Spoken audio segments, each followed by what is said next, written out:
Hey, welcome to Draft Academy. My name's Mike. In this tutorial, I want to talk to you about positioning in CSS. Now, CSS positions allow you to set the position of an HTML element relative to itself, relative to the HTML document, or relative to the screen that the HTML page is getting viewed on.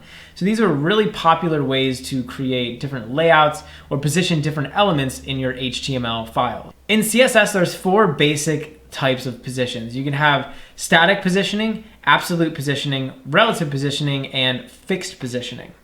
And this is a topic that I think a lot of new users kind of struggle to wrap their heads around, and for good cause. It's a little bit confusing, but in this video, I'm going to walk you through step by step what each one of these positions does, how they differ from one another, and how they can help you lay out your HTML elements the way that you want them to be laid out. Over here in my web browser, I have these two divs. So I have this blue div right here, and then I have this a little bit larger red div.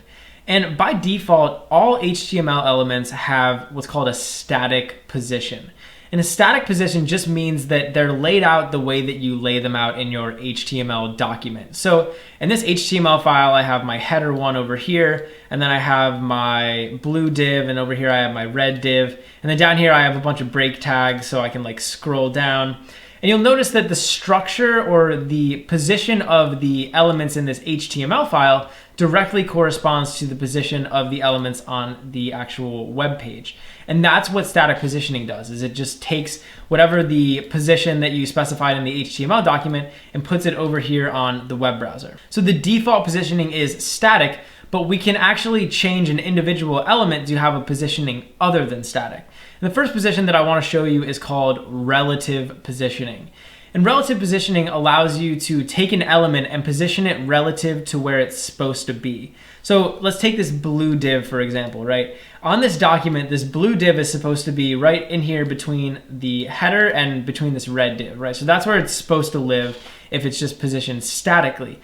But if I position this with a relative positioning, I can move this relative to where it's supposed to be. So I can move this like down 10 pixels, or I can move this to the left 10 pixels or to the right 10 pixels, or I can move it down 100 pixels and it'd be all the way down here. The point is it allows you to take an HTML element and move it a specified number of pixels relative to where it's supposed to be living. So over here in this first div, and this is that blue div that we just saw on the web browser, I'm gonna just type position, colon, and now we can type in relative.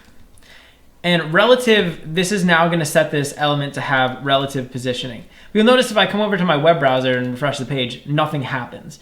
And that's because relative positioning lets us position an element relative to where it's supposed to be, right? And the element is where it's supposed to be, and we haven't specified that we want it to be positioned anywhere else relative to that, so it just stays where it is. But I can use other CSS tags in order to move this relative to where it's supposed to be. So I can use the following tags. We can use top, bottom, right, or left. And what these are going to do is it's going to tell the attribute to position itself relative to the top of where it's supposed to be, the right of where it's supposed to be, the left of where it's supposed to be, or the bottom of where it's supposed to be. So if I said top and I said 20 pixels, this blue div is now going to position itself 20 pixels from the top. So the default position of this blue div is right here, right? This is where the top is supposed to be, is right up here. And when I specify this top 20 pixels down here, this is going to position itself 20 pixels away from where that top was supposed to be. So now instead of the top of the div being up here, it's going to be down here somewhere, 20 pixels away. And we can refresh the page and you'll see that the div moves down 20 pixels, right? You can see it's overlapping on this red div 20 pixels. And the reason it's able to overlap on this red div is because it's no longer in the flow of the document. In other words, it's no longer using that static positioning. So when you have static positioning, you can't really overlap any elements, right? They sort of just like push each other down the document.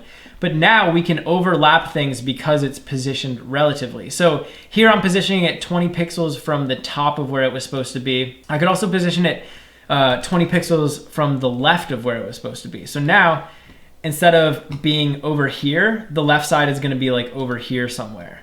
And you can see that's exactly what happened, right? So instead of being over here, we've moved over here. And you can combine these. So I could say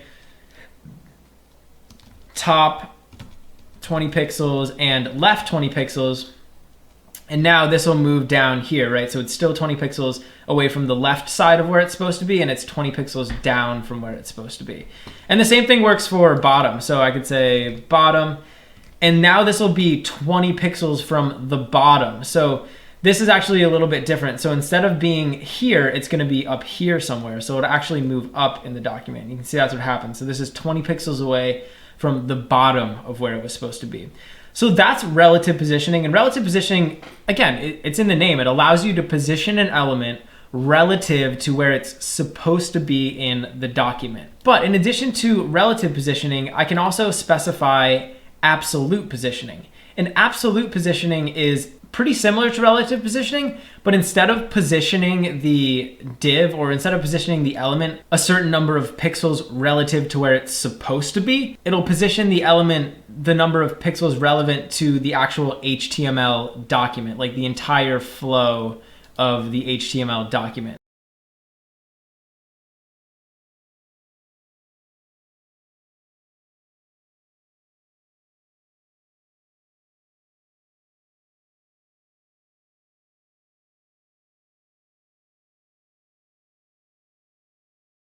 So I'm gonna go over here and change this position to absolute.